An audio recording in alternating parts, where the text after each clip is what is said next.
Hi, to enable and disable location on your Google Pixel Watch Free, firstly just press this crown button to open list of your apps, and here just go through this list to find settings.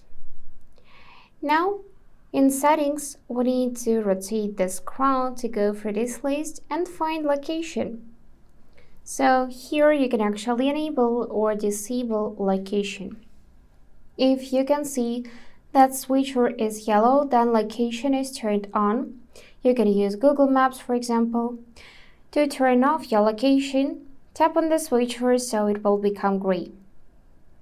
Also, you can go in App Location Permissions and change location for each app particularly. For example, disable location by tapping Don't Allow. Now let's go back here, and to enable, tap on the switcher like that.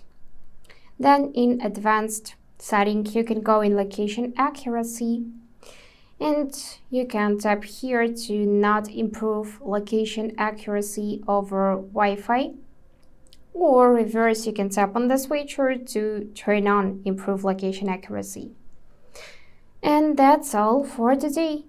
If this video was helpful, please subscribe, like, and comment. And I wish you all the best. Bye bye.